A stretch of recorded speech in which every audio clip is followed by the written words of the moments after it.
My one luxury item, I'll just take a nanosins. You're listening to the Cosmic Cast. Hello and welcome back to the Cosmic Cast, brought to you by the Earth and Solar System team at the University of Manchester. I'm John Penny-Fisher, and as per usual, I'm joined by Marissa Lowe. Hello. And Tom Harvey. Hello. And this week, all the way down in Milton Keynes, I'm joined by Tara Hayden. Hi. And Tom Barrett. Hi. How's it going? Going okay. Yeah, it's good, thanks. How about you guys? Not too bad. How's lockdown going for you guys? I mean, the sun's shining, so that's positive. That's very positive. Yeah, it's as good as it can be. You know, can't complain. But when you're not sat at home, normally I guess you're both very much lab-based people, aren't you? Yeah, we both are lab-based, look at rocks in the lab in different laboratories. Mm-hmm. So do you both work on lunar projects? I work on lunar projects. I work on lunar meteorites. So I look at volatile elements in lunar meteorites, these being water, chlorine, carbon, etc. And I do almost exactly the same thing, but on a different group of space rocks. So these are fragments of asteroids, which we think can potentially open up early solar system processes. So chondrites mostly, was it you're working on? Basaltic asteroids, actually, so they're igneous. They're the differentiated meteorites that have kind of undergone that almost protoplanet formation rather than the just condensed blobs. That's cool. So we're talking about some of the more oddball meteorite classes that are out there then? They're the HEDs. Oh, the HEDs, okay. Howardite, eucrite, diagenite meteorites. Specifically the eucrites, which are the basaltic crust of what is believed to be the asteroid 4 Vesta in the main belt. Mm-hmm. Well, that's cool. So Tara, you're in your second year of your PhD now. I am, yes. And then Tom, you're a postdoc at the OU. Why are you both looking at volatile elements then? So I look at the volatile elements in the moon so I can understand perhaps when water was introduced to the Earth and the moon, because these two bodies are quite linked, we think. So to look at the water and the various, how much of it there is, and actually its characteristics, so its isotopes, the different versions of the element that there is, can tell us also about the different processes that have happened on both of these bodies. Mm-hmm. And again, Tara's given a wonderful explanation already. I do, again, the same kind of hydrogen isotopes, looking at the sources and the delivery mechanisms and the processes which may alter this isotope composition, but for these asteroids, which are some of the earliest forming igneous rocks in the solar system. So this, rather than talking about, say, how the Earth-Moon system may have formed and evolved, this is how the early inner solar system may have formed, evolved, and gained its water. Mm-hmm. So my work informs Tara's, and then she takes it on and extrapolates for the moon. So it all works all together in our solar system. I suppose they complement each other. Yeah, absolutely. I suppose this story of volatiles, particularly on the moon, it's come a huge way over the past sort of 10 years or so.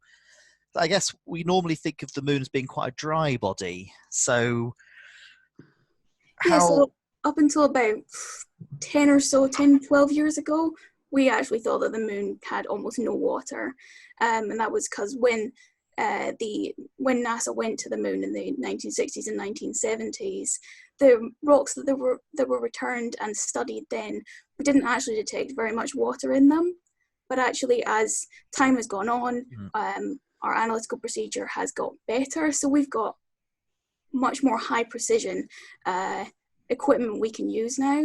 And actually, about 12 years ago, Alberto Sal and others discovered quite significant amounts of water in volcanic glass beads that come from the surface of the moon that were collected during the Apollo, I think it was 14 missions, but that might be wrong, that were erupted during fire fountain eruptions to the moon's surface. So the fact that those were present in those material meant that we went and studied almost all of the Apollo material, or quite a lot of it, to try and understand actually what we studied when we originally got this material back. Is that actually a different story that we've just not been able to see before? And actually we found quite significant amounts of water in this material. And I'm taking that a bit further by looking at lunar meteorites, because these can maybe come from elsewhere on the moon's surface. So the Apollo material comes from the near side, the side that we can see, but lunar meteorites are far more likely to come from the far side of the moon, so the side that we cannot see because it always faces away from the Earth as it rotates around us. So I want to see if what we've recorded in the Apollo material is actually representative of the whole moon. When we're talking about water, there's still quite low abundance, isn't it? Well, how much water do you find in some of these lunar meteorites?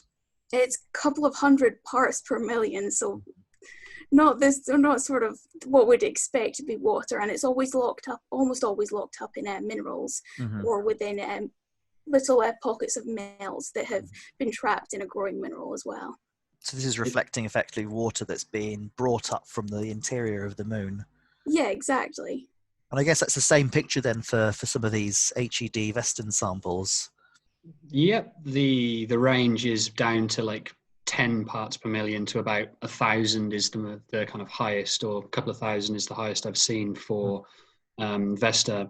Fun factor, the people talk about bone dry, but actually bones contain about 10 weight% water, which is significantly more than I see in my samples. So yeah, these are still dry, but it's a lot wetter than people would have initially thought. They're not anhydrous. Yeah, because I guess, am I right in thinking some of the initial estimates for the water on the moon was more in the sort of parts per billion range rather than parts per million? Well, yeah, it was parts per billion, so little water we thought was actually present. And we attributed that to this cataclysmic giant impact to have formed the moon. And all of our work that's going on now is trying to inform that and try and get a better understanding of whether that's what happened. Now that we've got more data on, there actually is more water than we thought in the moon. Obviously, still not a lot, still not what we see on Earth, but still quite a bit. So what changed in the analytical process there? Was it just like detection limits on instruments, or are we using new techniques now? I think we're using, we've developed the techniques that we used back then even more. So we've just got better, higher precision and, yeah, as you say, higher detection limits. Yeah, I think it's the advent of SIMS, the secondary ion mass spectrometry, that really took off the kind of working at low abundance kind of sample analysis. The nanosims are typically used in biology, I think, and then there's a few universities now in Manchester and the Open University included that have nanosims that are now dedicated more for the kind of geological sciences, where you have such precious samples. Like if I'm talking about a fragment of meteorite that's kind of smaller than the kind of circle I'm making there, or even more important, like the Apollo samples where we've sent someone to the moon to pick them back up, you want to make sure you're getting as much data out of that, especially for destructive analyses, as possible. So we're now... Sorry, it's in situ, isn't it? Yes. So you can actually take a 5 micron or 10 micron kind of square and you blast it with a beam of ions, so positively charged or negatively charged particles. And it's the secondary ions, these charged particles, that basically get blasted out of your rock that are then sent around the mass spectrometer and measured. So getting that kind of high spatial resolution, so being able to focus down to such small kind of areas with such high precision has only been in the last 20 or so years. And then people are now looking at it more for these kind of precious samples where such as like Hayabusa, like dust grains and things, where there's only a couple of thousand of these really tiny particles. Everyone needs to be analyzed as kind of thoroughly as possible before you then destroy it. So making sure you can get as much out of it as possible. So what minerals or parts of your samples are you looking at in particular? So both of us look at the mineral apatite, and this is quite a late forming mineral in a magma's evolution. It forms after about 95% of the magma has crystallized, so it's very, very late. But it, especially on the moon, and I think also in Vestin samples, is the main it's the main store of these volatile elements, because it takes elements such as hydroxyl, such as chlorine, such as fluorine into its mineral structure, so it gets locked up in its excite. And that means that that's where we focused a lot of our work on trying to study apatites, even though, as I found, they're quite rare, so they're quite hard to find in your samples. Yeah. So hydroxyapatite as well. The apatite, the calcium phosphate, which has OH, the hydroxyl attached, is actually the same thing that makes up your teeth enamel and your bones. So again, the bone dry analogy is quite nice here, because it's an apatite that's like orders of magnitude more water than what we both look at. And we also look at, or we want to look at, if we can find them, these little pockets of melt that have formed within other minerals, such as olivine and such as pyroxene, that as they've grown, little pockets of the very early melt has been trapped within them and then become solid. And they're absolutely tiny, so having the nanosims to be able to look at that tiny sub-millimeter scale sort of feature is really good, because these melt inclusions can represent very, very early stage in comparison to the late stage apatite contents and characteristics in terms of the volatiles of the magma. So we can get an understanding, if you have both of those phases, of the evolution of this magma in terms of its volatile contents and characteristics, and perhaps what processes it's undergone. Yeah. And what's interesting as well is we've talked about how the analytical techniques developed over time and the kind of detection limits improved. We're now getting to the point where you can actually start making reasonable measurements of, say, water in what would normally be considered a nominally anhydrous minerals, such as the main rock forming minerals, olivine and plagioclase and pyroxene, with actually some decent level of precision. So I would envisage in the future, as the techniques continue to improve, you'd start seeing measurements in these samples where water is not considered like typical for its crystal structure. It's a very trace, very incompatible element that doesn't want to be in kind of the olivine or the plagioclase, but it's still there because it's been sucked up. And that can again inform other sort of processes that the apatite, which kind of contains it naturally, wants to be in the kind of crystal structure, may not show. I guess all this together then is just sort of working towards building a picture of how water behaves in a magma as it crystallizes, so that you can then use the information to then backtrack what the original water content inside the moon would be. Was that a good assessment of it? Or? Yeah, exactly. So to get an understanding of how it's developed over time, so we can understand these processes and back calculate perhaps what the indigenous lunar composition and also contents were, and perhaps maybe what the sources of lunar and terrestrial water might be. Yeah, so I was going to ask, we touched on before, you mentioned how water would have been delivered to these different bodies. How is water introduced to a body? I'm sure there's lots of different answers, but... Well, there's a meteorite impact, because obviously meteorites from other bodies in the solar system might contain more water, so introducing them to especially molten bodies in the very early stages of planetary evolution could be a major source of water, or comets for that matter, from I think they're from the Oort cloud. I might be wrong. I think they're from the Oort cloud. So quite outer solar system and into the inner solar system is perhaps where our waters come from. That's what we're trying to study and trying to understand. I think carbonaceous chondrites also are a major, what we think to be a major source of, especially lunar water, I think might be also for Vesta. Yeah. So, it's typically considered that, you have delivery from some sort of water-rich other meteorite that would have impacted onto the body. These are typically considered to be carbonaceous chondrites. So these are a more rare form of chondrite, which contains more kind of volatile elements such as carbon, hence the name. And some of them have like organic compounds and things in as well. But they're quite water rich in the kind of weight percent level. 1 weight percent is 10,000 parts per million as a reference for when we were talking about ppm before. So these contain significantly more water than what we're detecting normally, and these would have impacted into the body. There's also new models that have shown that you can actually absorb water onto the kind of crystal surface of early forming olivine grains, which, because previously it was considered the inner solar system is too hot to have water, hence you have the snow line where beyond this point it is now cool enough for water to condense out into snow or ice. But recent modelling has shown that you can still actually contain several oceans worth of water inside the solar system, actually absorbed to the surfaces of this grain, even when it would normally be too hot.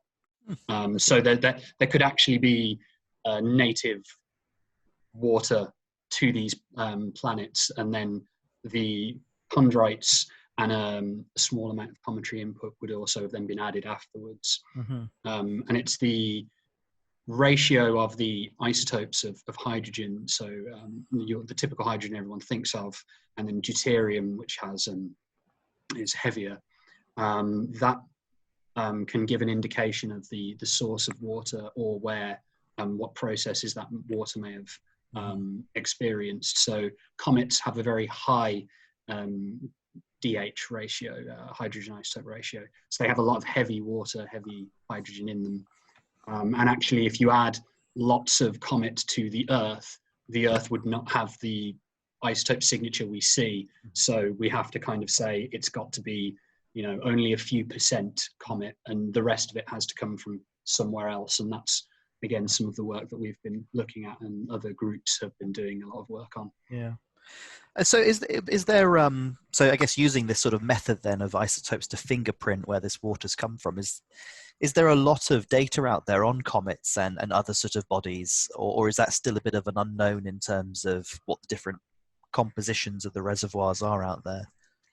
I think that's what a lot of us are working on right now. We're working on different materials. So I work on lunar material. A number of people that I know work on lunar material. Obviously, Tom works on asteroid for Vesta material. People work on Martian meteorites as well. So we're trying to piece together for the entire solar system what the different stories is for these different bodies, and whether we can get a story that works for all of them. That's a process or a series of processes that have happened that have produced the isotopic composition we see for the Earth and for the Moon and for Mars and so on.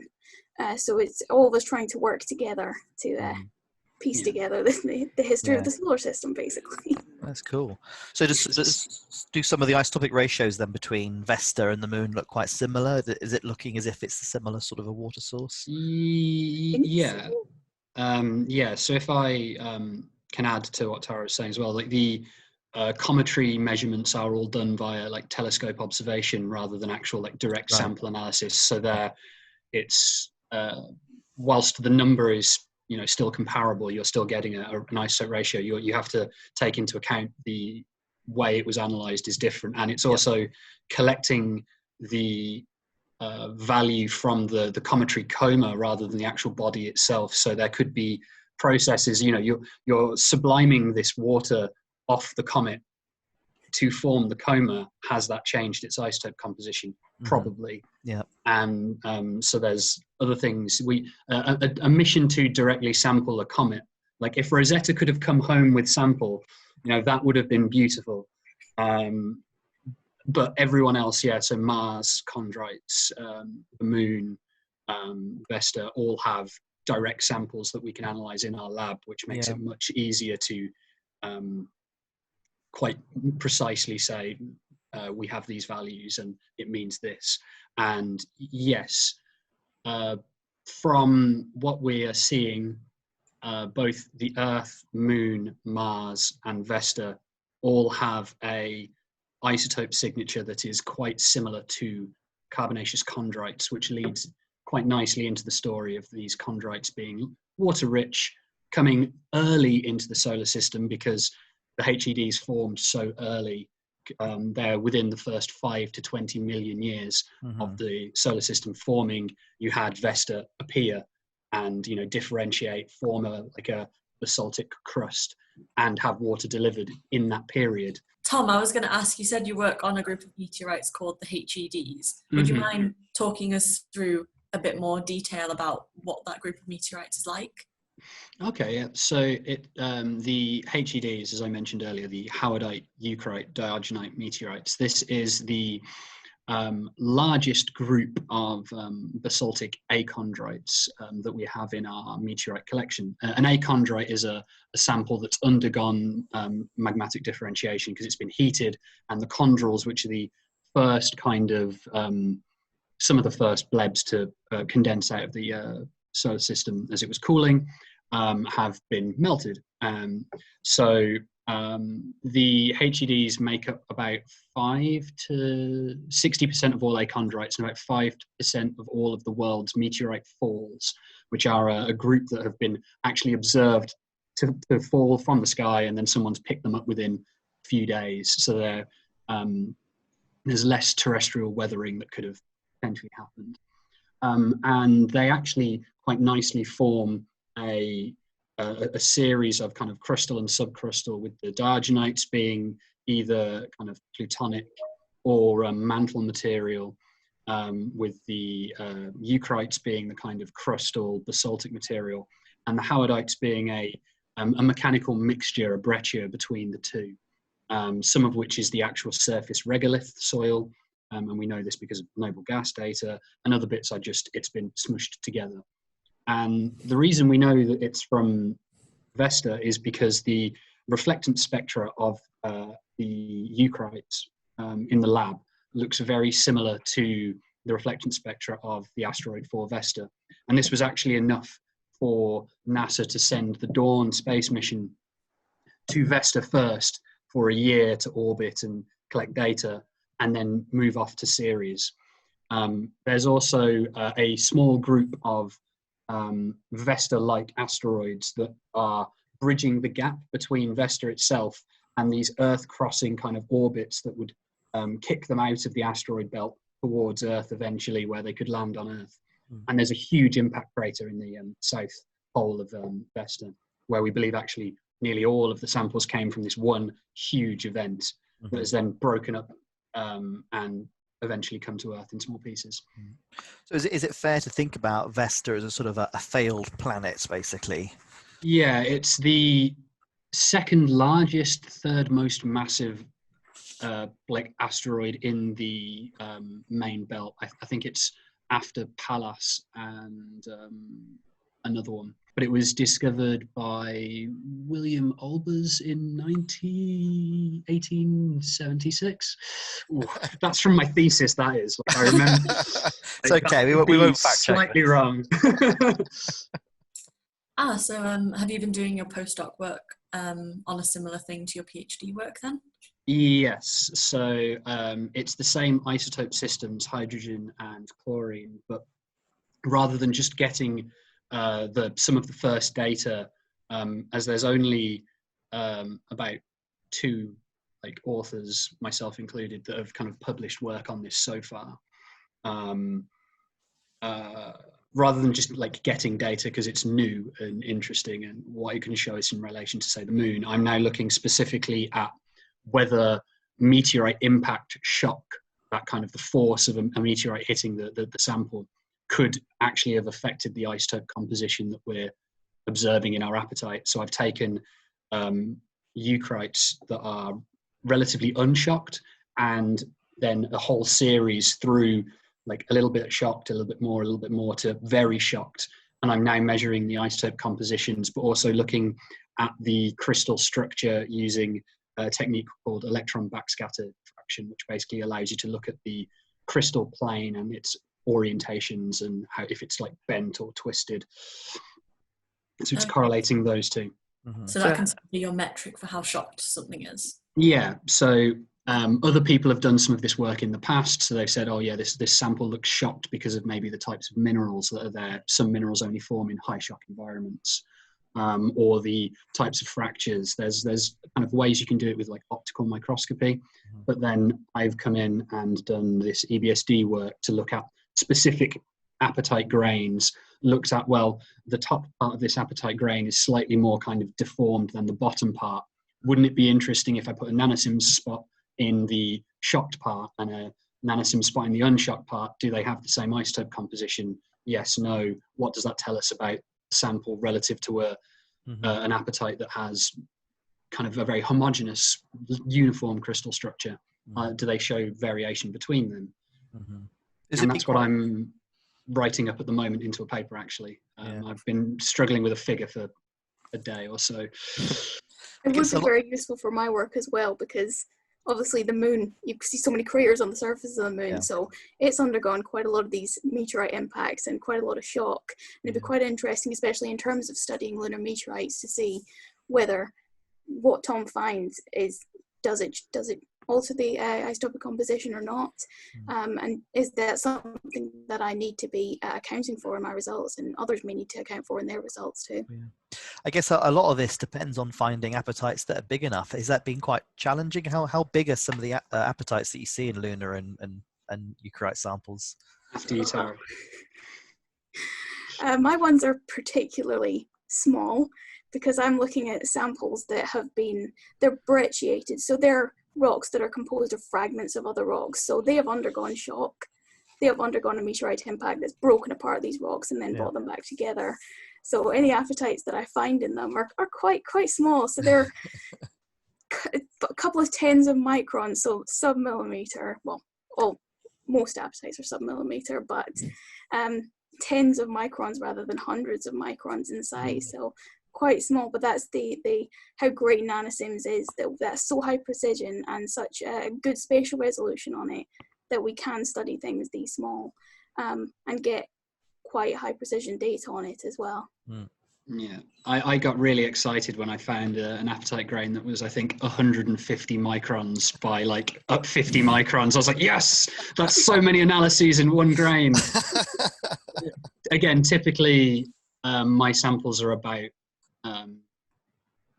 20 by 20, and then trying to find a non-cracked area to put your nanosim spot can be quite challenging, to find like a free area of say 5 by 5 or 10 by 10. And then cracks might appear during analysis as well that are because you're below the surface. I mean, I guess talking of sort of cracks and stuff then, how much do you both have to worry about terrestrial contamination? Well, I do, especially because I'm looking at lunar meteorites that have sat. I'm looking at both types of deserts, so hot deserts and cold desert meteorites. So some meteorites that have sat in the Saharan desert and others in Northwest Africa, and also Antarctic meteorites that have been sitting in Antarctica. And the interaction with these meteorites with water could significantly alter their water composition and perhaps their chlorine isotope composition. So it's something that I have to be very careful and have to correct for in any data that I get. So how do you check for that sort of thing? Are there kind of like chemical markers that would, give you a hint that something had been altered, or? Well, the isotopic composition of terrestrial water is quite significantly different to what you would typically see on the Apollo material that has not undergone this weathering process and not undergone this alteration. So you can quite significantly see if something has changed, and you can back calculate for that.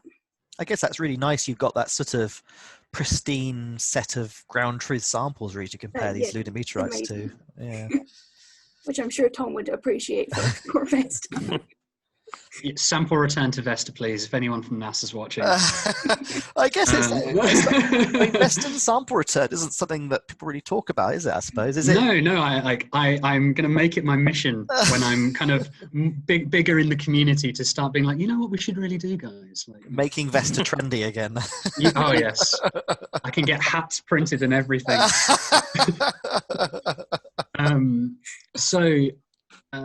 I have similar kind of concerns about terrestrial weathering. I can, again, select to look at more at maybe meteorite falls that have been observed to fall, and then there's minimal weathering. But I've got a selection of a few meteorite finds that have been, again, picked up in the desert. We don't know how long they've been there. And I have meteorite falls that have been observed. And I don't see a difference between their isotope composition, which is good.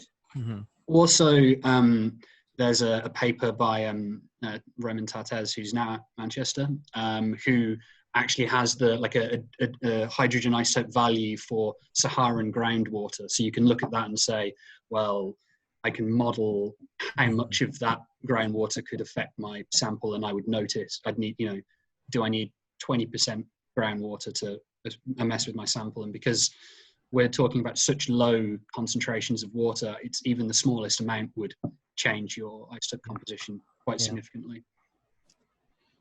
That's so we cool. can when we use the word fingerprint, tracing the fingerprint of different isotope systems and compositions, we really do mean just small traces of each. Oh yeah, that's really cool. Yeah, absolutely. But I think you can also find at least for desert finds as well, there are alteration minerals that you could see in your sample. So there's the like desert roses or like halides and things that would form. Yeah. And then you could be like, well, that sample's been very weathered. Yep. Maybe take these results with a bit more caution. But again, if you cut into the middle and it looks like relatively unweathered, and you can then do as many checks and balances as you can to make sure your data is as kind of high quality as possible. But you'll never totally get away with from terrestrial contamination unless you were doing these kind of analyses actually on the moon or somewhere else where there's never been any water from Earth. Yeah. Because it's not interacting with our atmosphere or anything. Yeah. Because it's on the moon or another. But even then, bringing the stuff to build nanosims on the moon, however much I'd love that, would bring contamination with it, and therefore it would need to be fight. So there's always going to be a bit, but everyone tries their best to minimize it. Yeah.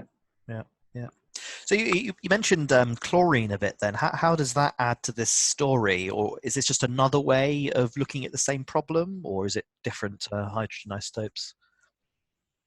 Well, chlorine is another volatile element, but it is quite hydrophilic. So it tends to, its composition and its contents will reflect the water patterns and what the water is doing. Yeah, it's hydrophilic. It likes to track water, so and bond with water. But it's so fractionation, whereby you lose or gain one isotope relative to the other, is based on mass difference. And because hydrogen to deuterium 1 to 2 is the highest relative mass difference of anything. Of the elements, it's the most significant, whereas the chlorine being 35 to 37 is a bit smaller. And it's another incompatible element that is important in magmatic processes such as like lowering the liquidus temperature or other kind of effects that can affect what minerals form at what pressures or temperatures. So it's and that's what most volatiles actually do in terms of melting or viscosity, rheology of the rock. So it's just another element that has similar kind of effects on the kind of magma. But it also can be used as a track for water as well. Yeah. And it's typically more abundant. So there's lots of chlorine on Mars in chlorates and all the other minerals that we see, which means it's much easier to analyze because there's a lot more of it. Yeah. Yeah. And I guess in terms of like looking at sources, I suppose the more different chemical systems you can use to point towards a particular group of meteorites, whatever it's delivering the water, it's got to be a good thing, I guess. So yeah, if your chlorine isotopes, your hydrogen isotopes, your noble gas data all point towards one thing, then it's far more likely that is at least contributing the most. It might not be all of it, but it's probably the largest portion. So as much evidence as we can get to piece together the story, we'll try and get. Yeah. If these samples can be affected by terrestrial processes fairly quickly after landing, do you have to be extra careful with storing them so that they're not affected by any moisture in the air or from touching them? Yeah, definitely. We have to wear PPE to protect the samples, and especially the Apollo samples have to be kept in very specific conditions. And prior to our analysis, we actually put our rock samples in an oven to drive off any water that has absorbed onto the surface of the rock, so that what we measure when we put it into the nanosims is actually what's within that rock and not been contaminated at all. We try and minimize as much as possible any contamination we could bring in during the storage and transference between storage and analysis chamber. Yeah, so there's a good paper from 1993, I think it's Brennan et al., which looks at the diffusion rate of hydrogen in apatite at like almost kind of ambient pressures and temperatures, and it's quite slow. So you might have stuff like attached to the surface of your meteorite, which you use the vacuum oven to like bake off, but actually affecting the sample itself, it's going to take longer time scales. Right. And again, the first kind of part of the analysis, when you're tuning the nanosims, you're getting all of the detectors into the right place, you're still sputtering material off the surface. So you've kind of cleaned away first kind of few maybe nanometers of your sample before you actually start measuring. So if there has been any sort of potential diffusion or other absorbed material that we haven't blasted off or baked out, you should polish it away with that kind of process. So what's next in both of your projects? Obviously there's quite a big hump in the road at the moment, but how are you getting on working from home, and what are you planning to do once lab work resumes?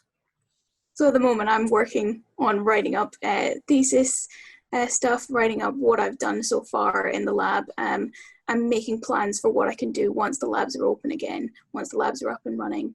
So I've got more samples that I've got ready to put into the nanosims to analyse, and more that I'd like to try and request access to study further. So that's what I'm doing now and what I would like to focus on once we can get back in the lab.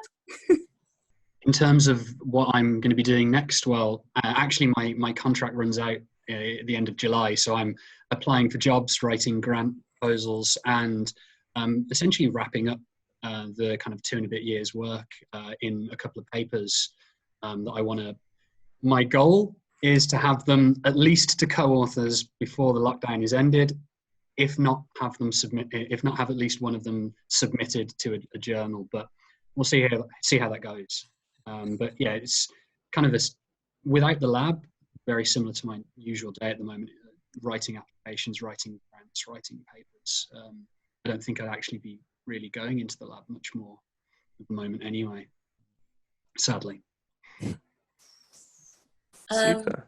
Well, if you don't have any other questions, we will ask you a final question, which we ask all of our guests, which is, if you could be doing something else completely, either inside academia or outside of it, what would you want to do?